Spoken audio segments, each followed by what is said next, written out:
Hello, everyone. Thanks for joining us today. We're very excited for you to take the time to join us today to cover the B2B distribution, the challenges and solutions in buying and selling. I'm joined by Kyle and Jacobi here. We're going to get into the whole introductions and everything like that, but we, of course, want to give everyone a little bit of time to join in and get situated. You know, these notifications go out, people get them, they need to log in, all that fun stuff. So we're going to give everyone just a few minutes to get logged in here. In the meantime, I'm going to pose a devious question to get some conversation going here. Kyle and Jacobi, is a hot dog a sandwich? It's a hot dog sandwich. I would say it is. Yeah. Between two pieces of bread. Yeah, I'm going to go with yes on that. You're going to go with yes? Yeah. See, I think no, because it's the delivery of it's not two pieces of bread. It is one piece of bread that is then folded around, which is the distinguishing factor for me. A sandwich is two pieces of bread. This is one piece folded. Unless you cut clean through the bun. In which case, we're going to need the next 29 minutes to talk about this. Okay. Yes. Let me pull up some facts. I'll have pita breads, tortillas. We can argue all day about this. Right? Well, we won't have to argue for much longer because we do want to make sure that we get into the nitty-gritty here and get down to the actual topic at hand. It's been almost 2 minutes here, so we'll go ahead and get started here. We do have some introductions to get through as well. So let's go ahead and move on here. We are, of course, I'll kick this off here. I'm Jonathan Meyer. I'm one of the senior solutions engineers for Hawksearch here. I'm going to be kind of playing the role of MC for this presentation here. I've been with Hawksearch for over 8 years now at this point. I have lots of experience and knowledge. I'll be jumping in a little bit here to offer in some insights as we tackle some of these topics. But really looking forward to kind of moderating the conversation, as it were. Of course, we're going to have Kyle and Jacobi really doing the heavy lifting here. So Kyle, I'll pass it over to you. Can you do some introductions here? Yeah, absolutely. I'm Kyle Mitzner. I'm a partner manager here at Hawksearch. We'll kind of get into my electrical history in a bit, but I think we can pass it over to Jacobi. Sure. Thanks, Kyle. Jacobi Zakrzewski, head of IT strategy here at Luminos Labs, where I oversee advisory within our clients, helping with selecting, implementing, and improving their technologies within the commerce realm. If you're not familiar with Luminos Labs, we're focused on being a system integrator, implementing and supporting B2B solutions that are complex. So we've been around for 12 years and work with various software partners such as Hawksearch. Yeah, great partnership there. Love working with you guys. Lots of smart people over there. Jacobi, very excited to have you on this presentation today to offer your insights. And you, Kyle, as well, because obviously you guys do have a lot of history in this environment. So let's go ahead and talk about that here. So we are in a unique position here between Jacobi and Kyle. We have both the buyer and the seller perspectives on the challenges in distribution. Kyle, let's go ahead and have you kick off with your history here. I believe you were more on the buyer side, correct? Yeah, absolutely. So I was actually right out of high school involved in the electrical industry. I started off as an apprentice electrician, kind of got my journeyman ticket, and then I kind of made a quick transition, and I actually joined an automation group, and I slowly became a senior service technician, and then I eventually made my way up to service manager for Southern Alberta here in Canada. And I also kind of manage like small project teams and kind of everything along the way. So really a lot of experience there. I think I was in the industry for over 14 years. So from a buyer perspective, I mean, I think I've seen it all, automation and electrical. So yeah, and I think we can probably pass it over to Jacobi. He was on the other side of the fence. So go for it, Jacobi. Yeah, sure. So I was born out of manufacturing and distribution, as it were. So, graduated from college and spent 8 years of consulting, working with companies that were 5 employees up to 50,000 employees. So I did that for about 8 years. And then for 5 years, I was the VP of IT at a large national electrical distributor in the US for overseeing, infrastructure, cybersecurity, business application, and digital and commerce ecosystems. As you can imagine, technology touches just about every part of the organization. So I got to see it all in terms of customer delivery routes, supplier integrations, customer punch outs, and of course, warehouse operations as well. So on the seller side, working with every part of the company and seeing kind of behaviors and customer sides of things, as well as with our manufacturers too. Good deal. So we have lots of knowledge on this presentation here today. Really can tackle kind of both ends of that equation there in the B2B distribution space. And so we want to get into some of the deep topics, kind of those pain points. What are those challenges? And obviously talking about some of those solutions as well. So let's go ahead and start off with the questions here. We want to have this kind of as a roundtable presentation where, both of you guys can talk and offer your insights, give us some, kind of your point of view on what these questions are, what these pain points are. But we'll start off with this question here. What were the most critical things you were looking for in a product when searching online? And given the kind of framing of this, Kyle, why don't we start with you on this topic here? Yeah, absolutely. So as I kind of said, I have a lot of experience. I've seen it transition from, everyone going to the distributor directly to the office, trying to find parts and get their coffee in the morning, that sort of thing, to a transition to online. And, it was a bit of a growing pain for everyone during that time, obviously. We did transition most of our purchasing to online at some point. And really, it kind of came down to a few key things when we're looking online. Obviously, there's a lot of repeat orders. When you're running projects or you're doing service or small projects or whatever it might be, we're often ordering the same parts. So finding that same part over and over again is obviously pretty critical. And then also kind of depending on what side of the fence you're on, if you're on like new construction, availability or shipping times might not be as critical. Whereas if you're in service, those shipping times, the availability of those products becomes quite important. In service, we always needed parts yesterday, so to speak. And then in small projects, it was like, okay, we kind of need these parts tomorrow. So definitely availability and shipping times were important. And then obviously the last thing as well is specifications of products. If you're ordering a 120 volt transformer, you need to know the VA rating. You need to know the current draw that transformer has. So really understanding the specifications of those products. Not sure, Jacobi, do you have anything to kind of add to that from your perspective? Yeah, I always thought it was interesting on the buyer's side is typically the buyers and customers knew what they wanted, especially if they were reordering. So it's like, I know what I need, but listen, I have two little kids, okay, and they have this big old Lego bin full, and it's just a chock full of Legos, and that can be equated to products, and they're always looking for that one Lego, that specific Lego out of the big bin. And so the problem with that is they'll rifle through, right? They'll rifle through it and then take 10 minutes to try to find it, get frustrated and leave. You can equate that to the online buying experience. Like if they can't find the specific thing they need, especially if they've ordered it from you before, they're off somewhere else now. And so it's like, all right, we need to figure out a better way to do this. And so my kids, the OCD that they have, parsed out their Legos by color into bins. That way their search was a little bit different and it was easier to find. So doing the same thing online, especially in a B2B business, is actually very relevant through facets, through categorization, subcategorization, and taxonomy. But, the biggest thing that we saw and what Kyle mentioned is finding the product is half the battle, and it has to be at a fair price. Okay. And you have to know availability. Is it a fair price? Can I get it from you, especially in today's age? And do you have product spec sheets, for example, especially with hazardous materials that are available for me to see online 24/7? Those are big things that we saw customers really look for. And I think that's both of those are really good points, and hopefully your kids are putting those Legos away and you're not stepping on them.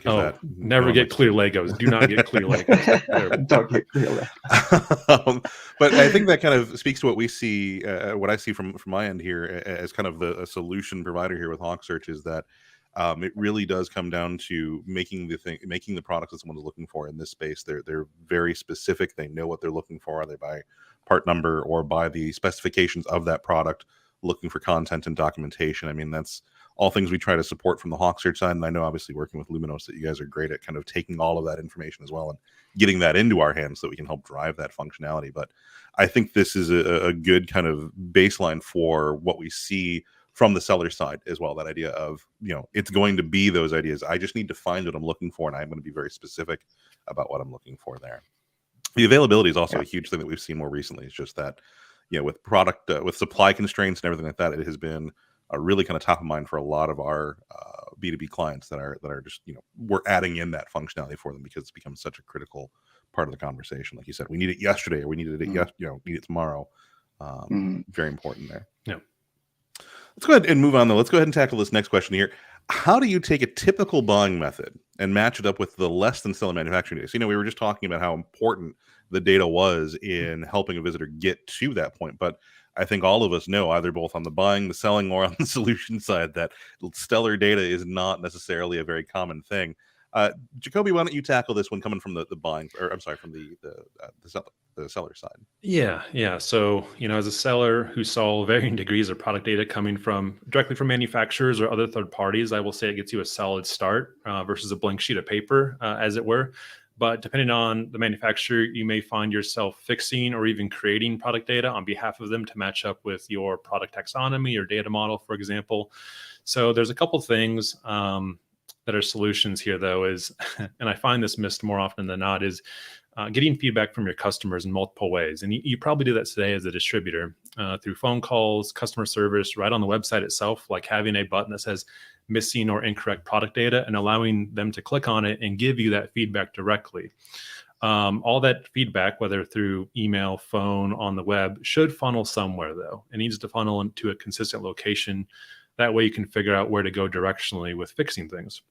And so as a distributor, especially if you have hundreds of thousands of products and SKUs in your environment, you do absolutely need to have a person or a team focused on product data alone. This can be beneficial, certainly online, but beneficial for your ERP system, a PIM or PLM if you have one, as well as digital channels. So it's one thing for, if customers can't find something online, it's another thing if your own internal colleagues can't find products within your own systems.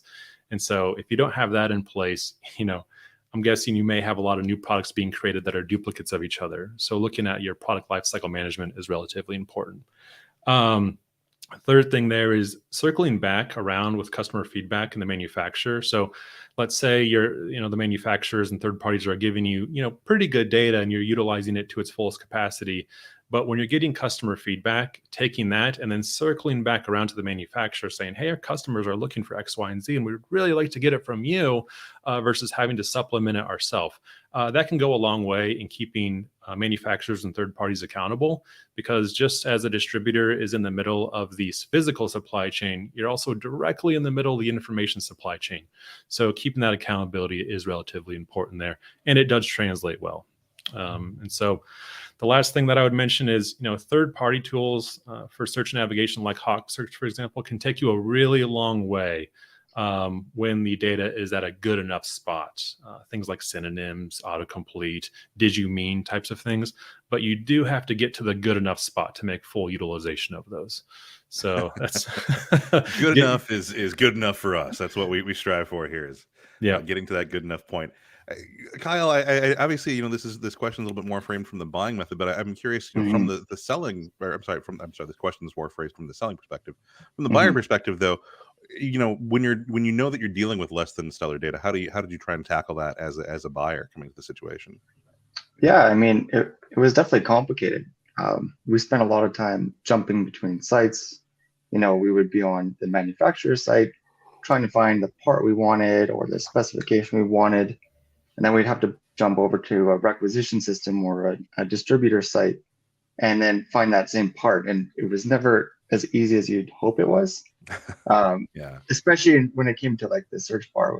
I think I brought this example up earlier, but even when you're typing the exact SKU number into the search bar, once you have that data from the manufacturer, right? Even typing that SKU number in, sometimes we're entering like percentage sign or an asterisk to move that search along. And the other kind of challenge there was the distributor often didn't have the manufacturing data, or we couldn't see it at least. So like I said, it was a lot of jumping back and forth between the manufacturer website or the distributor site or the requisition system, whatever, or however we decided to order that part. The other part that I'll mention too, on the seller side is, the buying methodology. Many large customers have their own customer part numbers as examples, right? Where they have their own internal Right. SKUs that they use, especially if they're reordering things. So maximizing those on your website is really important because they're used to that. And if I've learned anything in distribution, it's like, synonyms are not all created equal. It's like the synonyms in the Northeast of the US have their own synonyms, and then Pacific Northwest has their own synonyms and code names for things. And large customers have their own as well. What might be a QO 120 might be a PNN QO 120 in their environment. And so accounting for those is important, and it's kind of personalized too. It makes it part of them. Your website is part of them as well. Yeah, no, I definitely agree, and we definitely see that from the actual solution side here of being able to support those different use cases of regional specific synonyms, customer specific part numbers, and being able to make sure again that all comes back to that idea of the data that's on hand, which is why we love working with people like Luminos, because you guys help us get that data and get it in a format that a tool like Hawksearch can definitely parse and deliver the best results out of. But yeah, it's interesting to hear you guys talk about that as a pain point, because we do know that this is really one of those kind of stumbling blocks. Getting to that good enough point, as you talked about, Jacobi, is really kind of a key part of if you're at an early point in this journey, where do you want to kind of prioritize? Getting that data is really kind of key there. Yeah. Let's go ahead and move on to the next question here, though. And let's go ahead and talk about, we talked about the data issue here. So let's talk about now as a product manager and a purchasing agent. So what was a typical online buying process as a project manager, purchasing agent? And obviously, Kyle, this is a question kind of queued right up for you here. So we're throwing it right down the center line here. So Yeah, absolutely. What can you tell us about this process? Yeah, I mean, kind of going back to the whole service, small projects or new construction thing, right? That really dictated how you ordered your parts. The other thing that really dictated it was whether it was the same parts that you always buy, or are they new parts that you maybe haven't bought before. And there was definitely some manual labor that was involved here. We would often have like a spreadsheet, or maybe two spreadsheets. The first one was usually for same parts. So instead of going to the manufacturing site, finding that part that we've always ordered, finding that SKU number, we often had like a spreadsheet on the side that would have all those same part SKU numbers. So those repeat orders, we would always have those ready. And then the second thing with new parts is, I mean, like I said, we have to scour that manufacturing website and figure out what that new part might look like, what the ratings on it might be, and then would it actually work for the job we're about to do. And going back to the manufacturing thing with same parts, new parts, the other thing we always had to consider was our pricing entitlements. So what was our multiplier? We always had like a little spreadsheet on the side, this kind of the second spreadsheet I was talking about. And we would have this spreadsheet ready, and we would know our multiplier because we always had to do a manual calculation to kind of figure out what that part actually cost us. So a lot of manual processes, and I'm not sure if you saw kind of similar things in your side, Jacobi. I know you guys had a pretty good search, and you probably had some pricing entitlements, that sort of thing. Yeah, for sure. You mentioned a couple of variables there. On the seller side is the question marks you go through of okay, is this customer on contract? Maybe they're a governmental agency, for example, higher education, where they can only buy, SKUs A, B, and C, 1, 2, 3, whatever it is. And so when they're logged into your website, should you show those other products that are outside the contracted amount or not? Especially if you have a large purchasing organization from an approval standpoint. So the big piece I'll mention here, I think, is a huge opportunity for distributors is much of the industry is based upon construction and obviously project work. And so projects have to be managed somehow. And there's project managers and there's tools like BIMs and things like that. But distributors do have the opportunity, especially if the customer is building a hospital, for example. You're not releasing, 1,000 light bulbs and all this strut and conduit on one truckload. Okay. It's done over the course of time. So having kind of a self-service capability where you can release material off of your original PO online is actually really big, because they're going to hold it in your warehouse. And if they can kind of see almost the distributor's point of view of the project about releasing materials and things like that online, they're not necessarily shopping and buying, but they're experiencing with you. They're interacting with you in a way of, hey, instead of calling, Kyle up and say, hey, you ready for our conduit? They could go online 8:00 at night and say, all right, I'm ready for 10,000 more feet, and release it that morning. It's on the truck bed and ready to go. So anything that, Kyle, you mentioned that you were doing with spreadsheets and manual and all these things online, that could be done digitally. Okay. It's one of those things, is it worth the value versus the complexity kind of thing? But I will say the ad hoc purchasing types of things, certainly an opportunity online, but project management and job management, having that experience online where possible, is a huge opportunity for distribution. Yeah, I think that's a really cool approach to that, and I think that could be a big differentiator. There's no shortage of options out there. Kyle, like you were talking about, you're going to several different vendors, you're reviewing several different things, different ways that you can differentiate yourself from a competitor when you're talking about this as a distributor, as the selling agent. That seems like a really big win to really kind of help you stand out and build that relationship like you're talking about, Kyle. Or I'm sorry, Jacobi. Yeah. Let's go ahead. I know we're running a little long here, so let's go ahead and jump over to the next question here, and let's start talking about the biggest challenges that you see with implementing data, search, and discovery of product online as a distributor and to your end customer. So, Jacobi, let's go ahead and have you tackle this one first. Yeah, this is a good question.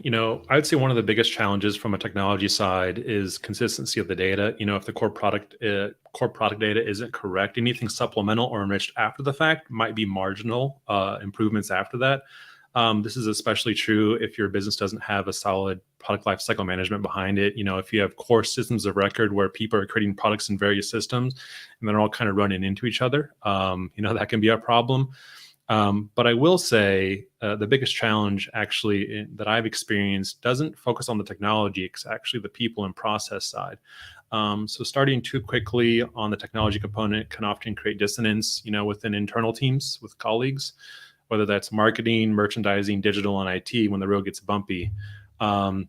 And so that will directly correlate to the customer experience, actually. So if people are creating products in various spots, if they're enriching data in various spots and then overriding it, things can really get bungled up. So mapping out the process on a whiteboard, what's the happy path? What's the how should this work? The how part with the technology comes after the fact. So too many times you can get excited with Hawksearch. All right, we want you to do this, this, and this, and this, and this. And then eventually, if the processes aren't figured out, everyone might blame Hawksearch. Well, it doesn't do this, doesn't do that, right? Well, that's really look in the mirror is what it is. And so what's the problem here? Yeah. So you have to make it practical. Like, you got to start simple with these things. It can get very complicated very quickly. So start literally drawing on a whiteboard or in a paint document, okay, of how should this work and how should the customers experience this. That's the key factor here. That's the biggest challenge. It's not bits and bytes, people sometimes. Yeah, and Kyle, I'll interject here first before I pass it over to you, because I think that's something that we very commonly see on our end. You mentioned people kind of getting all this tooling in front of them and get very excited about what those opportunities are, and then start to run into challenges with kind of juggling all of that. And on our end here, we have a kind of an internal ethos of crawl, walk, run. You don't want to start trying to run before you've learned to crawl. Obviously, it's just common sense there, and that's kind of how we approach that same idea, because we've run into this so often with implementing Hawksearch into these. We bring all these great features and functionalities, and everyone gets very excited about it. But you need to kind of build up to some of those higher end features and functionalities, because there's a lot of smaller things that we can help with along the way. And we want to make sure that we're obviously plugging in, like you said, you get that whiteboard situation where you've got it kind of outlined. How is this going to work? We want to make sure that then we're plugging in where that makes sense from a perspective in a process like you talked about. Kyle, anything that you would add to this question from, obviously this is a little bit more on the one end, but any thoughts that you might have on this? Yeah, the one thing I would add is, anytime we can see all the manufacturing data on a distribution site, if you want to include like the actual sell sheet from the product itself, that really makes our life a lot easier from a buyer's perspective. Yeah, always good. The more data you can get in front of someone, it seems like is always now having that data, like we've talked about a couple of times now. So let's go ahead. Let's move on to the next question here. And I think this kind of builds naturally off of that. Of one of the biggest challenges that we talked about. Well, now those things that kind of get you from the blind side there. So, what was the most surprising blind spot or missing link in the selling buying relationship? Look, we even phrased this one so we can tackle both of your respective histories here. But we'll go ahead and start with Kyle, since Jacobi, you took the last one. Kyle, what was one of the most surprising blind spots or missing links in the selling buying relationship? Yeah, I mean, the biggest thing from the buyer's perspective, and I mean, this holds true no matter what industry you're in, right? Is you need to save time and preferably save money as well. So that's the end goal, is to save time and save money. If your online site's not working, we're spending more of our time trying to find those parts. It's not really effective, and it's going to deter us from using that search again, right? Or that website again.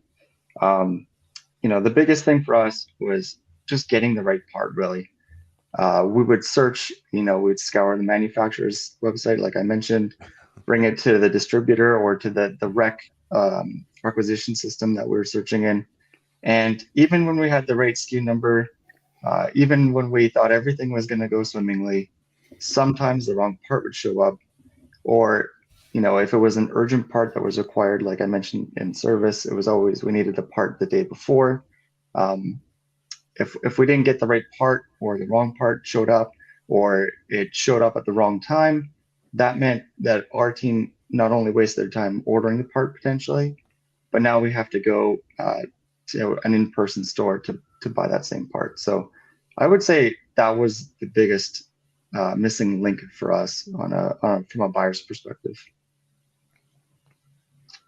Jacobi, you got anything to add from the perspective? I would say, Kyle, as a customer, we've done every possible way for you to work, right? Figure it out, man. Figure it out, dude. I was gonna say, so Jacobi, you're just gonna tell me he's wrong, right? Yeah. Okay, okay. No, but seriously, the thing that was surprising to me is, especially, in the distribution space and working with a lot of clients, is simply unlocking the thought that your buyers and customers can be the best version of a crowdsourced QA function for you, actually.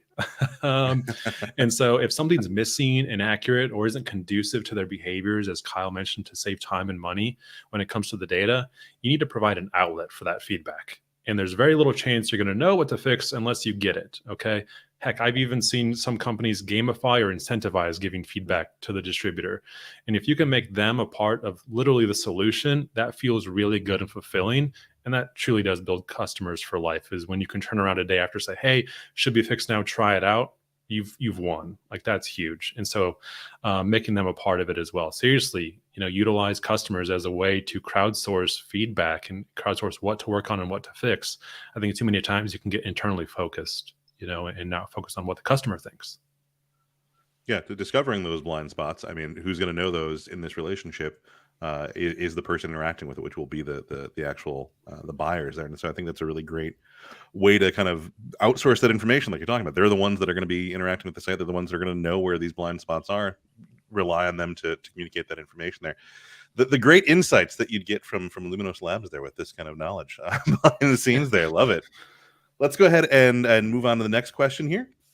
And let's talk about what are the things distributors could do to simplify the user experience. So, we were just talking about how Kyle was all wrong in his previous role there, and it was just really mucking things about. So, Jacobi, what could you do to make that even better for Kyle there? Yeah, I would say, in a way, simplifying things, meaning helping a customer understand. So we talked about, the features and functionalities, especially with an online site. If you're releasing too many features or tools or functionalities in kind of a shotgun approach out to customers, and if you haven't done the training, the communication, the collaboration with your colleagues internally, especially on the sales side, they're going to see a bunch of features and not know when to use them or see the value in them. So you need to drip feed that consumption in terms of look at the features and functionalities and new things you're doing with your customers, and focus on the high value ones first and get them going and get adoption, and then the next one, and then the next one. So Jonathan, you mentioned the crawl, walk, run. Too many times people think they just need to sprint out of the gate with this, and this, and this, but they find that, 6 months down the road, they're using a little bit of each, but nothing is really making significant difference. And so you really want to focus on quality versus quantity. And that'll go a long way, I think, in simplifying the experiences.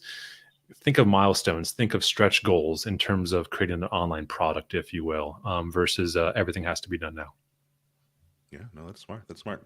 Kyle, anything that you would add? Obviously, you're looking at this from the buying perspective, but any thoughts that you would have to this? Yeah, I mean, pretty much just everything is summarized earlier. Anything to make my experience easier, Yeah. and maybe Jonathan, you can add some insights from the search bar perspective. What I can Yeah, I mean, utilize. it's kind of what we bring to the table. There is one of the things is we are a tool that we can help distributors to simplify that experience, supporting things like customer specific part numbers, supporting availability, supporting the ability to find content that if someone's coming looking for a piece, a product, a strut, conduit, whatever. Maybe they need additional spec sheets around that to understand what might be perfect for the job that they're trying to go out and do. Being able to get all that information in front of someone is really kind of part of that process. And then also supporting this through segmentation, talking about the different geographic regionings and synonyms and functionality. There's a lot of different things that Hawksearch can bring to the table to help simplify this user experience and make this, the goal is get someone in and out as quickly as possible. In a lot of situations, we want to make sure that we can help streamline that as much as possible. But to Jacobi's point, it's something that we want to do this in an intelligent fashion. And so that's why we work with partners like Luminos Labs, who bring together, kind of great oversights of the project and where should we be layered in and how can we take advantage of Hawksearch in the best way possible. So not only do we bring great webinars together for you guys here, but we work well as two tools, as a tool in a company here. Okay, I think we are coming up here on our key takeaways. So that was the last kind of question. Gentlemen, I think this has been a really kind of great and informative discussion. It looks like we really want to focus in on, data is kind of a key thing that we're going to make sure that we want to get to kind of a good enough state. You want to be understanding that as a client, as a buyer, that people are looking for kind of what's the most amount of information they can get to and get to that quickly, supporting those use cases of specific part numbers, specific synonyms, things like that. We want to make sure that we're understanding what the use cases are, taking advantage of Jacobi. I love that insight of being able to take advantage of your customers as kind of QA and taking advantage of their experience on the site and taking that feedback in. Any other key takeaways that you guys would like to add here before we wrap this up? The only thing I would mention is, focus on the customer experience and customer side first, and then reverse engineer it back to internal operations. If you're going the opposite way, you can find yourself misaligned with what customers want, what Kyle wants, for example. And so truly listen to what they're asking for and what they would do. You don't need to make decisions on a whim. If a small customer is saying do this, doesn't mean you need to drop everything and do it, but you want to take a large sample size. Ask Kyle, ask Jonathan, ask a bunch of customers across your target and get the generalized cardinal direction feedback of where should we go next. That'll get you skating in the right direction in terms of where the puck is. Yeah, and the other thing I'd maybe add, we kind of talked about price and user experience, and I kind of talked about, time is money. I mean, if you give me a good user experience and you make my job easier, if the product is a little bit more expensive or, that almost comes second because I just want that part and I want to get it easy and I don't want to spin my wheels trying to find it. So it's got to be a fair price, right, Kyle? It's got to be a fair price. It's got to be a fair price. Fair Yeah, price. it's got to be a fair price. But price isn't the only thing that dictates whether I purchase the product. That's for sure. Definitely. Yep. And that's, again, one of the big takeaways we always think about is being that differentiator from your competitors is, if you can offer that fair price, well, what else can you make that? How can you become the kind of go-to? Like, oh, I'm going to go here because I've always gone there. They have the information I'm looking for. They have the products I'm looking for. They can make that, that whole experience easy. Gentlemen, I think this has been a great conversation. I appreciate you guys taking the time here. We always have more that's going on. So if you've enjoyed this presentation, if you want to see more of kind of what's going on in both the Hawksearch and the Luminos Labs world here, we've got some additional upcoming webinars that are going on. We've got another webinar coming on later up this week. So if you haven't heard enough of me, or if you'd like to hear more of my lovely voice and get introduced to a wonderful gentleman, Erwin, who is super intelligent about search and the Magento space and can bring a lot of good information to kind of what's going on there, because Magento is making several updates to their search experience. What does that mean? What are the use cases there? We're having a webinar later on this week at 9 a.m. Pacific, 12 p.m. Eastern. There's a wonderful QR code. Break out your phone, scan that. That'll get you directed right towards where you can sign up for that. We do also have another webinar coming up here. Let me actually make this a little bit larger so everyone can see that. and get that QR code scanned. We do have another webinar coming up as well. We are, of course, looking to get ready for Black Friday, Cyber Monday. So we're breaking out the Bridgeline All-Star team, which I'm humbly enough part of. But we've also got Erwin again, so you can get a little introduction to him. Danielle, Jeremy, Nathan, Nils, all are going to be a part of this conversation. We're going to have kind of the whole Bridgeline team weighing in on everything that you need to know to be ready for Black Friday, Cyber Monday. That's going to be coming up October 13th at 9 a.m. Pacific, 12 Eastern. And again, there's another wonderful QR code that you can scan there to get directed to sign up for that webinar. Really looking forward to this one. It's going to be a great conversation. Lots of good information there. But of course, we're joined by Luminos Labs. We do not want to leave them out of the conversation here. So obviously you heard all the great information that Jacobi was able to bring to this conversation here. We love working with Luminos Labs. They do a lot of great work there. You want to make sure that you're staying up to date with them on their in-person and digital events. They've got a lot going on, so much so that they said, you know what, let's just give them one slide instead of breaking out into like 6 or 7 little ones here. So just scan that QR code. That's going to get you taken right over to their LinkedIn page where you can stay up to date on everything going on with Luminos Labs. Jacobi, Kyle, really want to thank you guys for taking the time today to walk through the pain points and the solutions in the B2B world there that we see. Wonderful information. Really did have a great time talking with you guys. Look forward to future conversations. Have a great one. Yeah, for sure. Thank you, Jonathan. Thanks, Kyle. Yeah, thanks, Jonathan. I think part 2 is probably going to be in the books, right? Right? Yeah. 30 minutes Thanks, wasn't everyone. enough. We don't got No, enough. I mean, obviously. I don't think so. Obviously No. not. Have a good day, everyone. Thank you.